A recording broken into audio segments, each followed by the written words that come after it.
Сәлем 2024 және 2025 жылдың түректері. Қазір мен өзім ОБТ-ны қалай тапсырдым, сол жердегі оқиғалармен сіздермен бөлісетін боламын. Мен өзім түлекпін. Менің түлегі 125 балдың соңғы түлегіміз біз. 2016 жылы біз ОБТ тапсырғанда жалпы балдың саны 125 болатын. Орыс тілді алып тастағанда деген болатын бізде. Әр сабақта 5 сабақ, әрқайсынан 25 сұрақтан келетін, таза балды орыс тілді алып тастап есептейтін болатынбыз. Бізде 4 потокқа бөлінетін ОБТ тапсыру.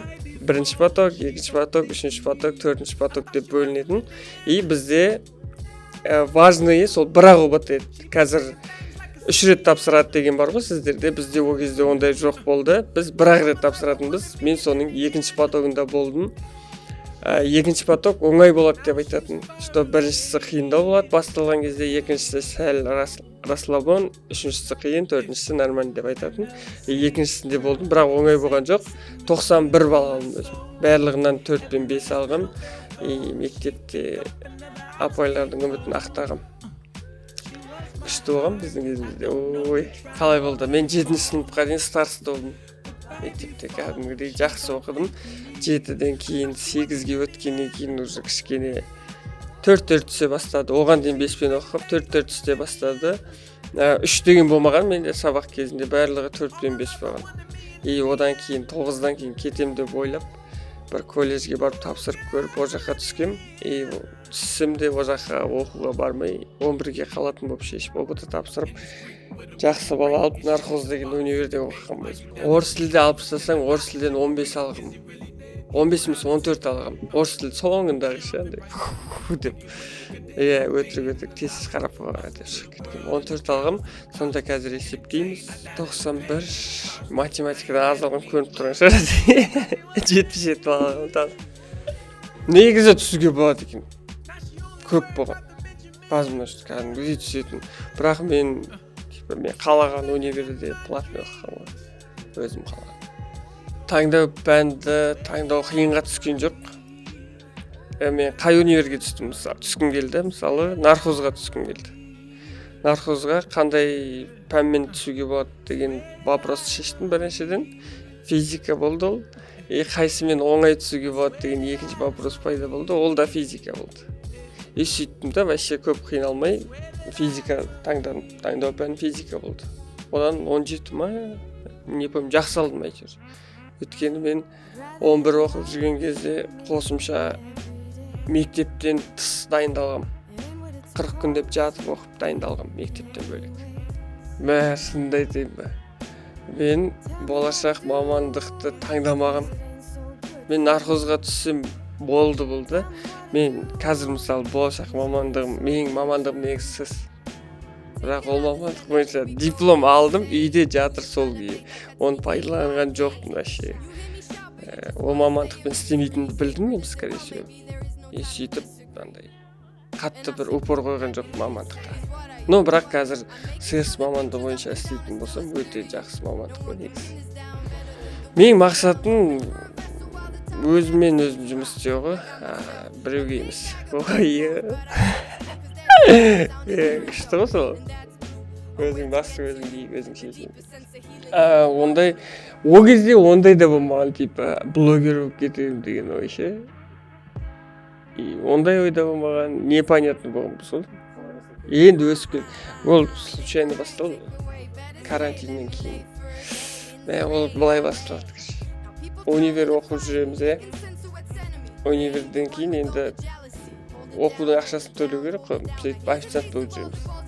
Официант болып істеп жүрдім Көктөбе, Абай деген ресторанда, өте жақсы. Зарплатасы жақсы. Сөйтіп карантин басталды. Карантин басталып кетті, барлығы тып-тыныш болып қалды. Қанша уақыт болды? 1,5 жыл ма? 1,5 жыл болды примерно, ойлаңыздар. Енді карантинде жаттық үйде.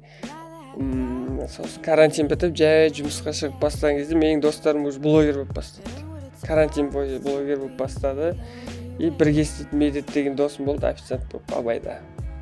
Сөйтіп сол екеуміз жүреміз, жұмыс істеп. Сөйтіп Медетті бір кезде танып бастайды ғой. Брат, сен вайн түсірмейсің ба деп. Ол кезде подписчик жоқ. 70-80 мың ғана, бірақ адамдар Абай ресторанында танып бастағаннан кейін понятно, уже значит сен жақсы кетіп жатсың, можно сонымен кетуге деп ше. Содан кейін медет айтады, бір жұмыстан шығайық болды, официант болып жүрген жарамайды деп ше. Сөйтеміз да давай деп бір күнде екеуміз шығып кетеміз ғой. Шығып кетеміз, одан кейін сөйтіп жүрді, мен ұялып жүрдім деп блогер болуға вообще. Бірақ медеттерге көмектесіп жүрдім, сценарий жазып бірге. Сөйтіп жүріп бір күн мен де блогер болғым кетті да, сөйтіп түнгі сағат 3-те ма бастап кеткем.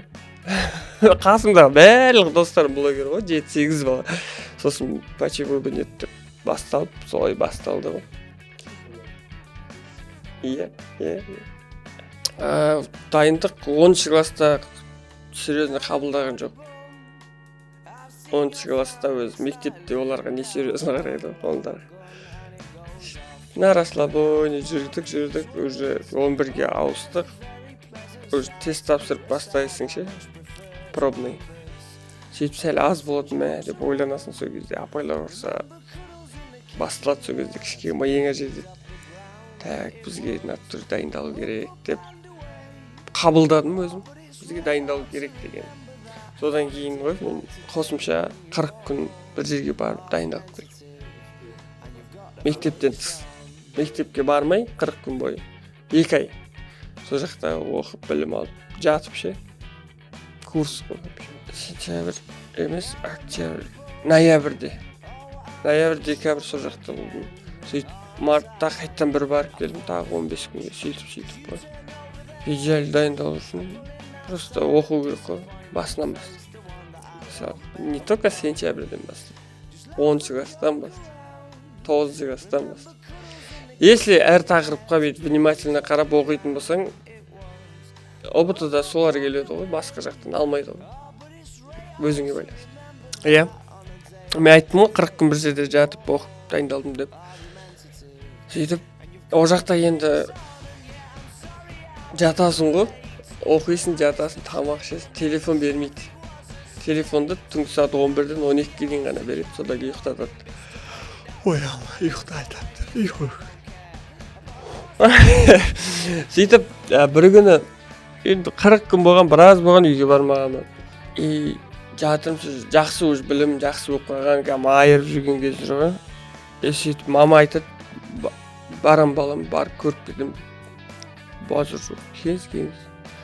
Сөйтіп келеді да, туған күнім жақындаған кез ғой, 26 март. 1-2 ай бар ғой енді. Оған дейін шыдамай, мама сол кезде маған iPhone 5s сыйлап кетеді, кеп білім алып атқан жеріме кеп 5s сыйлап кетеді. О кезде 5s деген бар ғой, қазір 16 Pro Max болып тұрған кез ғой. Эмоциямды айта алмаймын. Одан әрі енді артынан үмітін ақтау керек деген әңгіме ғой. Саған сеніп 5s әкеп, сыйлық әкеп берді. Значит, вообще дайындалу керек деп күшті сол кезде эмоция болған. Ешкімді жоқ еді 5s. Ата-анам иә төлеу жағынан нормально. Бірінші жылын төлеп берді деймін. Бірінші жылын, екінші жылын жартысын ба. Ары қарай өзім жұмыс істеп алып кеттім ғой. Без проблем. Бұрын андай мешіт аралап кету дейтін болатын еді ғой, бір күн бұрынше. Сөйтіп, бәлі класстастарым барып атыр да көріш бір жерге, сол жерге барып келейік ОБТ-дан бұрын деп көріш. Бір ата бабамыздың кесенесі арыстан ба білмеймше. Сөйтіп соған барып келейік деді ғой. Мен андай. Ой, ондайға немін да сәл. Қалай болады екен? Сөйтіп бәрі барып атырған. Ер бардым мен де сөйтіп. Сол жерді өйтіп жағалап жүріп ше. Негізі дұрыс емес нәрсе деп ойлаймын қазір мысалы. Сөйтіп сөйтіп бір кеселеге барып сол жерде дұға тілеп ше. Енді жастық шақ қой. Сөйтіп ертесіне отыға таң 5-те ма 4-те шығасың ғой. Бір автобус алып келеді дейді. Бір ол ОБТ тапсыратын жеріме дейін, мысалы 7-8, может 9 светофор бар ма? Бәрі жасыл жанып өтеміз ғой, кереш жандай ше. Типа бүгін зеленый день деген сияқты сөйтіп ойланып, сондай қызықтар болады. кеседесіне мысалы сабақ оқыған дұрыс еді да оның біз екінші поток болдық. Мен оқып келген жерімде бәрін үйрететін. Спор пайдалану, телефон пайдалану бәрін. Сөйтіп мен кірем көп спор 9-10 ба ше сондай спормен кірем. Іштерінен замоктар тігіп алып ше. Сөйтіп бір ұстап алса деп жарайды деп мен бір-екі жеріме обычно салып қоямын. Тексеретін кезегім келді. Тиқылдамайды ұстап көреді. Байқамаймын ма, білмеймін, әдейістедім ма, өткізіп жібереді. Ема мен спортқа толып тұрмын, қайда баратын мен, андай активі залда емес, спорт залда тапсырдым мен, көп адам отыратын жерде. Сөйтіп орнын қарайсын жазып береді, барып отырмын. Артымда бір класс емес, параллель класста оқитын бір қыз отты. Сөйтіп қасыма кім келеді енді, қасыңдағы адам кішке қызық қой, қасыма кім келеді деп отқан кезде осы 9-шы классқа дейін мен класстас болып, 10-11-де басқа классқа ауысқан бір жігіт келді ғой. Нұрғиса деген. Ол негізі сабақ жақсы оқитын еді. Мен қуанып кеттім, мына дұрыс болды ғой деп ше. Сөйтіп басталды бір кезде таратып берді. Енді қазақ тілді айырып тастайсың, өзің енді қазақ тілді, тарих дегендерді айырасың ғой. Математика, физика, осы екеуіне кішкене спорт керек болды еді шыны. Сөйтіп қазақ тілдерді белгілеп ұстадым. Мен негізі көп бал алатын. Одан да ше. Мен бір 10 сұрақтың тарихын математикаға белгілеп сөйтіп шірдім ғой. Асығып ше. Дұрыс болып тұрған сұрақтарды ше. Мына жаққа белгілеп қуып кеткем сөйтіп кішкене замаскілеп әйтеуір реттеп алдым. Сөйтіп бір кезде андай ажиотаж болып басталады, 1-2 сағаттан кейін өз соңына қарай ше. Мен қасымдағы жігітті сөйлеймін, қайсынан білесің? Ол андай білмейтін болып шықты, короче. Мен қуандым онда. Көмектесейік па? Әкел тарих бір бәле. Жоқ деп маған сенбеді ма білмеймін. Сөйтіп бір кезде қазақ тілді бітіріп қойдым, тарихты бітіріп қойдым. Математиканы біразын бітіріп қойдым. Қалғандарын бастарын спордан қарап бүйтіп отырып ше. Барып бастарын спордан шықты біраз шықты. Енді көп деп айтамын. Бірақ андай әдейі қарап отқан білді де біздің қасымызда жүріп алдық тексеретін ше. Сөйтіп 40 минут қалған кезде нағылышы бәрі бүйтіп спорларын өйстіп шығарып отырып қарады ғой. Сөйтіп менің ошибкам сол жерде басқа жаққа бояп қойғаным болды ғой. Так мен ойлаймын 100-ден көп әшейін алатым. Сөйтіп қателесіп мен қаншан шықтым? Мен соңғы шықтым әдейі. До конца оттым, что соңында не болады, енді ұбытыға одан кейін кірмейсің ғой. Қалай болады адамдар ше. Сөйтіп басында бір қыз туалетке барып келеші деп сұранды да. Сөйтіп барып келді, тұрды да кетіп барып спор болады ғой короче.